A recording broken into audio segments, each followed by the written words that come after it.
রামনবমী উপলক্ষে লাঠি খেলার শোভাযাত্রা আয়োজিত হল রতুয়া থানার দুর্গাপুর এলাকায়। সর্বস্তরের সনাতন ধর্মী মানুষজন একত্রিতভাবে এই শোভাযাত্রায় অংশগ্রহণ করল। দুর্গাপুর সার্বজনীন বজরংবলী পুজো কমিটির উদ্যোগে এই কর্মসূচি গ্রহণ করা হয়। কমিটির কর্মকর্তা থেকে শুরু করে সকল প্রান্তের সাধারণ মানুষ এই শোভাযাত্রায় অংশগ্রহণ করে। লাঠি খেলার মধ্য দিয়ে শোভাযাত্রা বিভিন্ন পথ পরিক্রমা করে পুজো মণ্ডপ প্রাঙ্গণে এসে শেষ হয়। ধর্মীয় শোভাযাত্রাকে কেন্দ্র করে পুলিশ প্রশাসনের তরফে কড়া নজরদারি ব্যবস্থা করা হয়েছিল। শান্তি শৃঙ্খলা সুষ্ঠুভাবে যাতে শোভাযাত্রা সম্পন্ন হয় তার জন্য জেলা পুলিশের পদস্থ কর্তারা নজরদারিতে ছিল। শোভাযাত্রার পর সারা রাত্রি ব্যাপী একটি লাঠি খেলা অনুষ্ঠানের আয়োজন করা হয়েছে।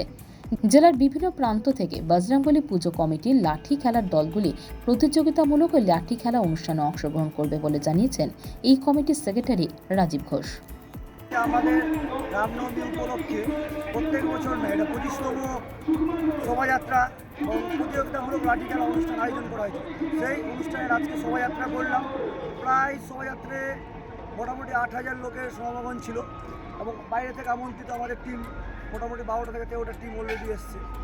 এই অনুষ্ঠান আজকে আমাদের হবে। কোথায় নিয়ে গেছিলেন শোভাযাত্রাটা আমাদের Debipur high school, Durgapur stand থেকে শুরু হয়ে দেবীপুর হাই স্কুল পর্যন্ত গেল, তারপর আবার ফিরে এসে ভালুপুর স্ট্যান্ড, তারপরে আবার রিটার্ন করে আমরা মন্দিরে যেয়ে ওখানে শেষ করলাম।